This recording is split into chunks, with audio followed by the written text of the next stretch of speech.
अस्सलामु अलैकुम वरहमतुल्लाहि वबरकातुहू। उर्दू बियॉन्ड बॉर्डर्स में आप सबका दिल की गहराइयों से खैर मकदम है। अल्हम्दुलिल्लाह हमने गुज़िश्ता असबाक़ में उर्दू के अहम रमूज़ अवक़ाफ़ का तफ़सीली मुताला किया। हमने जाना कि तहरीर में रमूज़ अवक़ाफ़ सिर्फ़ अलामात नहीं होती, बल्कि ये अल्फ़ाज़ को सही मफ़हूम, मुनासिब वक़फ़ा, दुरुस्त लहजा और मौसर अंदाज़ बयान अता करती है। अगर ये अलामात न हो तो एक उम्दा तहरीर भी मुबहम और बेजान महसूस होने लगती है।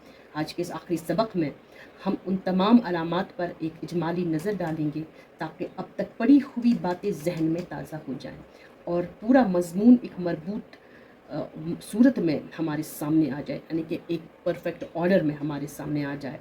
इस सबक में हम मुख्तसरन उन तमाम अलामात का यादा करेंगे जिनमें वक्फ़ कामिल, वक्फ़ खफ़ीफ़, वक्फ़ा, अलामत इस्तिफ़हाम, अलामत ताज्जुब या तअस्सुफ़, अलामत तफ़सील या अलामत नुक़ात, अलामत इक़्तिबास या वावैन, अलामत बद, अलामत शेर, अलामत मिसरा और अलामत क़ौसैन या ख़ुतूत वहदानी।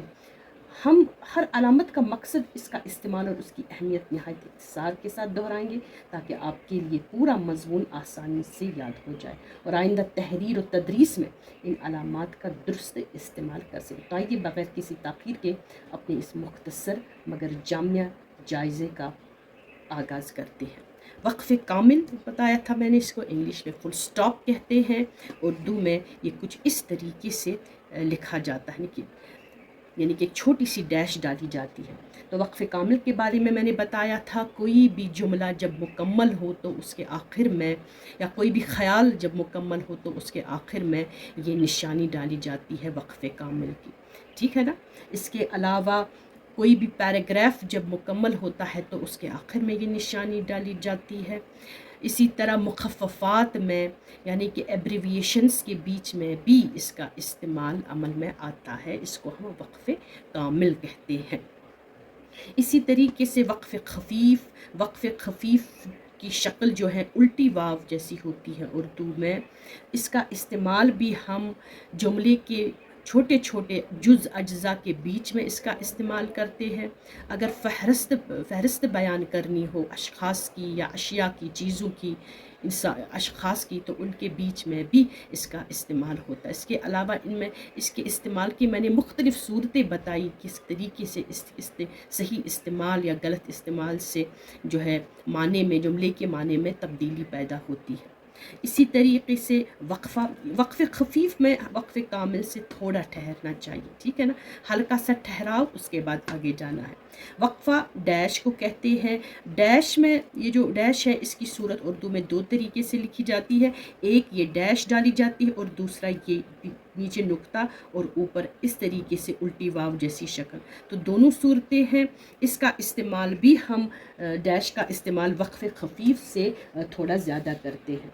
तो वक्फ़ खफ़ीफ़ का इस्तेमाल तवील जुमलों के अज्ज़ा या जुज़ जो है उनको इलाहिदा करने के लिए, किसी बात पर ज़ोर देने के लिए, या अलामात के या मुहावरात के दरमियान जो दो हिस्सों पर मुश्तमिल हो, उनके बीच में भी इस वक्फ़ा का इस्तेमाल किया जाता है। इसी तरीके से अलामत इस्तिफ़हाम, जिसको हम इंग्लिश में इंट्रागेटिव कहते हैं, सवालिया जुमलों के लिए मैंने बताया, सीधे सवालिया जुमलों के लिए जिनमें आप जवाब तलब करना चाहते हैं मुखातिब से, उसके लिए इसका इस्तेमाल अमल में आता है। इसके अलावा मैंने बताया था कि कुछ जुमले ऐसे भी होते हैं जो बज़ाहिर सवालिया नहीं होते, लेकिन लहजे और तकल्लुम के बुनियाद पर वो सवालिया बनते हैं, उनके आखिर में भी इसका इस्तेमाल अमल में आता है। इसी के अलावा वो सवालात जिनमें आप जवाब के तालिब नहीं हो, बल्कि किसी कैफियत, किसी जज्बे को पर ज़ोर देने के लिए आप उस तरीके के सवालात के आखिर में भी इस अलामत का जो है इस्तेमाल अमल में आता है। इस तरीके से हमने बता, तो इसको उर्दू में इसको इस तरीके से इस निशानी को डाला जाता है, लिखा जाता है। इसके बाद अलामत ताज्जुब या तअस्सुब, जिसको हम इंग्लिश में इंटरजेक्शन भी कहते हैं और एक्सक्लेमेशन मार्क भी, तो इसकी शक्ल जो है इस तरीके से है उर्दू में। तो इसके बीच में तीन जो है जुमले आते हैं जिनमें निदाइया, फिजाइया और इस्तिजाबिया जुमले, जिनके साथ इसका इस्तेमाल अमल में आता है। اس کے بعد ہم نے پڑھا تھا علامت تفصیلیہ، جس کو ہم انگلش میں ڈیٹیلڈ کہتے ہیں. کسی بھی چیز کی تفصیل سے پہلے ہم اس علامت کا اظہار کرتے، چاہے آپ کو کوئی مضمون لکھنا ہے، کسی چیز کی فہرست تیار کرنی ہے، کوئی کسی بات کی وضاحت کرنی ہے، تو اس کے لیے ہم اس علامت کا اظہار کرتے ہیں. تو اس علامت کا اس سے پہلے استعمال ہوتا ہے. اس کے بعد علامت نقاط، جو نقطوں پر مشتمل ہوتا ہے، اس کو انگلش میں سجیشن کہتے ہیں. کوئی بھی خیال جو ہم ادھورا چھوڑ دیں یا کسی وجہ سے ہم اس کو پورا نہ کر سکے، یا کچھ جذبات کو ظاہر کرنے کے لیے ہم اس کو ادھورا چھوڑ دیں، یا ہم بات نہ کہہ سکے آگے جا کے، تو ہم ان نکات کا استعمال کرتے ہیں تاکہ پڑھنے والا سمجھ جائے کہ کسی بات سے خیال کو پورا نہیں کیا جاتا، یعنی کہ یہاں پر جو لکھنے والا ہے وہ قاصر ہے کوئی بات مکمل کرنے کے لیے. اسی طریقے سے علامت اقتباس یا واوین، تو کوئی بھی کسی کا قول نقل کرنے کے لیے، کسی کا خیال نقل کرنے کے لیے، کوٹ کرنے کے لیے ہم ان کاماز کا استعمال کرتے ہیں. اس کے خیال کو، اس کے قول کو انہی انوائٹڈ کاماز سے شروع کرتے ہیں، اور تاکہ یہ پتہ چلے کہ کسی دوسرے کا خیال ہے. اس کو ہم علامت اقتباس یا واوین کہتے ہیں. اس کی شکل کچھ اس طریقے سے، شروعات یہاں سے ہوتی ہے اور ختم اس طریقے سے کیا جاتا ہے.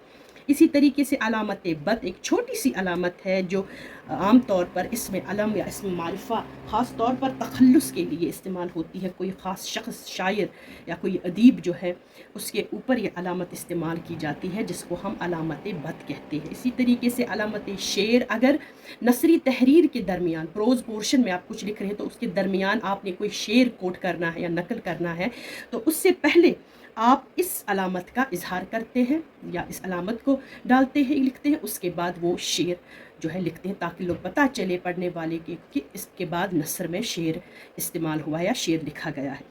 اسی طریقے سے علامت مصرع، اگر شعر کے بجائے آپ کو صرف اس کا ایک مصرع لکھنا ہو تو اس کے لیے آپ اس علامت کا اظہار کریں گے. یعنی کہ نثری تحریر میں اگر آپ ایک مصرے کو کوٹ کرنا چاہتے ہیں، پورے شعر کو نہیں، تو پہلے آپ مصرع کے لیے اس علامت کا جو ہے استعمال کرتے ہیں. اسی طریقے سے علامت قوسین یا خطوط وحدانی، جن کو ہم بریکٹس کہتے ہیں، نثری تحریر میں اگر بیچ میں کوئی جملہ معترضہ ہو یا کسی چیز یا کسی بات کو آپ کو اس کے بارے میں ایکسٹرا انفارمیشن، کوئی تفصیل دینی ہو، تو اس کے لیے آپ بریکٹس کا استعمال کرتے ہیں تاکہ اپنی بات جو ہے، مین ٹیکسٹ بھی اپنی جگہ صحیح رہے اور جو اضافی ٹیکسٹ ہے وہ جو ہے بریکٹس میں بند رہے. ٹھیک ہے نا. تو خاص طور پر جو ہم کہتے ہیں جملہ معترضہ، ایکسٹرا انفارمیشن دینا، ایکسٹرا بات کہنا، تو اس کو ہم بریکٹس میں بند کرتے ہیں. تو اس کی شکل بھی اس طریقے سے عمل میں آتی ہے. تو یہ سارے علامات جن کا ہم نے بھرپور مطالعہ کیا اب تک، اردو زبان اور ادب میں، اردو تحریر میں بہت اہمیت کے حامل ہے. امید ہے کہ آپ کو یہ سارے اسباق پسند آئے ہوں گے.